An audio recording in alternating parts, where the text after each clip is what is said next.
नमस्कार मित्रांनो, कसे आहात? मजेत ना? तर आज आणलेलं आहे मी बाजारातून हे कलिंगड.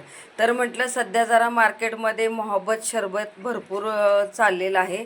तर म्हटलं चला आज आपण घरीच बनवूया, कसा बनतोय तो बघूया, म्हणून मी हे कलिंगड घेतलेलं आहे. तर चला आज आपण बघणार आहोत मोहब्बत शरबत. तर चला हे आपण आता कलिंगड कट करून घेऊयात. हे बघा, हे आपण असं कट करून घेणार आहोत. तर हे मी आता कट करून घेतलेलं आहे. तर आता हे आपण छोटे छोटे फोडी अशा करून घेऊयात.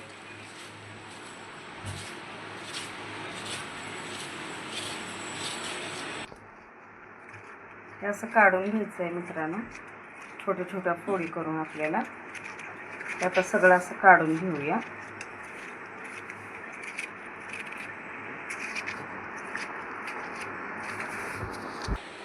हे मी इथे छोटे छोटे काप करून 10 लिटर दूध घेतलेलं आहे. ते गरम करून थंडही करून ठेवलेलं आहे. तर आता आपण ह्याच्यामध्ये साखर घालून घेऊया. हे बघा, मी इथे एवढी साखर घेतलेली आहे गोड व्हायला. तर तुम्हाला जेवढी जशी लागेल गोड तशी मित्रांनो तुम्ही टाकू शकता. मी इथे एवढीच घेतलेली आहे. तर आता ही आपली साखर टाकून झालेली आहे. तर ही छान आता आपण ढवळून घ्यायची आहे. तर ही असं मिक्स करून घ्यायची. ही आपली साखर विरघळून झालेली आहे मित्रांनो. तर आता ह्याच्यामध्ये मी हे गुलाब सिरप घेतलेलं आहे. हे असं टाकून घ्यायचं आहे छान, आणि हेही छान असं ढवळून घ्यायचं आहे.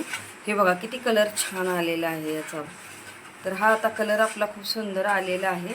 तर आता ह्याच्यामध्ये आपण हे आपलं कलिंगडचे जे आपण काप केले होते ना, हेही टाकून घ्यायचे आहेत मित्रांनो. हे आता आपले हे झालेले आहे. तर आता आपण ह्याच्यामध्ये आईस क्यूब पण टाकून घेणार आहोत. हे आता आपलं मिक्स करून झालेलं आहे. तर ह्याच्यामध्ये मी हा सब्जा रात्री ठेवला होता भिजत, हाही आपण घालून घ्यायचा आहे.